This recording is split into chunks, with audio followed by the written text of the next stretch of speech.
இந்த பட்டிமன்றத்தினுடைய தலைப்பு சமூக ஊடகங்கள் இன்று சமூக முன்னேற்றத்திற்கு வரமா சாபமா?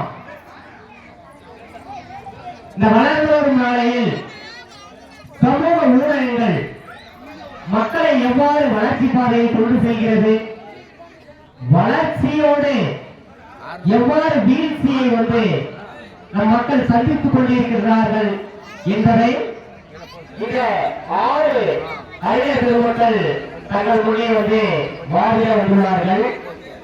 அவர்களை முதலில் அறிமுகப்படுத்திக் கொள்வோம்.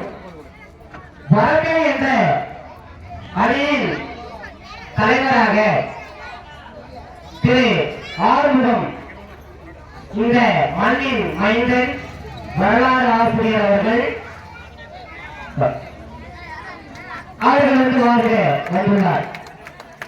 அடுத்தபடியாக ஆறுமுகம் ஐயா அவர்களுக்கு உறுதுணையாக இருந்து தங்கள் அணியை வலு சேர்ப்பதற்காக செல்வி புவனேஸ்வரி இவர்களை பற்றி சொல்ல வேண்டும் என்றால், சிங்கப்பெண் விருது பெற்றவர், குரல் செல்வி, சிறந்த பேச்சாளர், பல்வேறு மாவட்டங்களுக்கு சென்று பல்வேறு மேடைகளில் சிறப்பான செயல்களை ஈடுபடுத்திக் கொண்டு பல வெற்றிகளை நம் மாவட்டத்திற்கு தேடி தந்தவர்.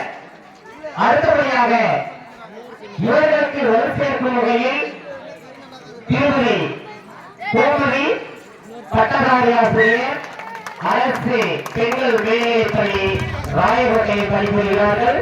இவர்களும் சிறந்த பேச்சாளர், சிறந்த திறமையாளர், இந்த மண்ணினுடைய புதல்வி. இவர்கள் சொல்வதை மறுப்பதற்காக இல்லை, ஊடகங்கள் சாபமே, வரம் எப்படியே வரவாயிடும், சாபம் தான் அப்படின்னு வாதிடுவதற்காக இந்த மண்ணினுடைய மைந்தர் திரு விஜயகுமார் அவர்கள் ராயகோட்டை அரசு ஆண்கள் மேல்நிலைப் பள்ளியில் பட்டதாரி ஆசிரியராக பணிபுரிபவர். ஏற்கனவே இதே வேளையில் பட்டிமன்றத்தை நிகழ்த்தியவர், சிறந்த பேச்சாளர். அடுத்தபடியாக இவர்களுக்கு வலு சேர்க்கும் வகையில் அது என்ன, விஜயகுமார் ஐயா அவர்கள் மட்டும்தான் பேசுவார்களா? நாங்களும் அவர்களுக்கு உறுதுணையாக இருந்து கைகோர்த்து இந்த அணிக்கு வலு சேர்ப்போம் என்று திருமதி சுஜாதா அவர்கள் கிருஷ்ணகிரி அரசு மருத்துவமனையில் ஸ்டாஃப் நர்ஸாக பணிபுரிந்து கொண்டு உள்ளார். அடுத்தபடியாக ஐயா அவர்களை பற்றி சொல்ல வேண்டும் என்றால் நிறைய சொல்லலாம். திரு செல்வன் ராம்குமார் அவர்கள் சிறந்த பேச்சாளர், வனவிலங்கு ஆராய்ச்சியாளர், அதேபடிய ஒரு மருத்துவமனை தருமபுரியில் ஆரம்பித்து அதற்கு டைரக்டராக பணிபுரிந்து கொண்டுள்ளார். அது மட்டுமல்லாமல் இவர் சமூக ஆர்வலர், நிறைய சமூக பணிகளை செய்து நம் மாவட்டத்திற்கு சிறந்த ஒரு பேரும் புகழும் பெற்றுக்கொண்டு நமக்கு முன்னிலைப்படுத்தி இருக்கிறார்கள். இப்ப நம்ம தலைப்பு கொள்வோம். சமூக ஊடகங்கள். சமூக ஊடகம் இப்ப யாருடைய ஒரு 20 ஆண்டுகளுக்கு முன்பு நாம் பார்த்தோமேயானால் ஊடகம் இல்லை, அந்த அளவுக்கு வளர்ச்சி பெறல. டிவி ஏதோ அங்கொன்று இங்கொன்றுதான் இருக்கும்.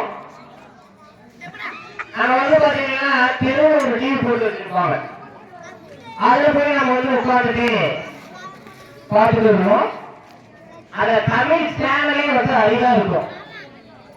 வாரத்துக்கு ஒரு நாள் வெள்ளிக்கிழமை ஒளியும் போடுவாங்க. அதே சமயம் வாரத்துக்கு ஒரு தமிழ் பாட்டு போடுவாங்க, அடுத்து இந்தியில ஓடும். நம்ம எல்லாம் புரியாது, இருந்தாலும் ஆர்வத்தில் உட்கார்ந்து பார்த்துட்டு இருக்கோம்.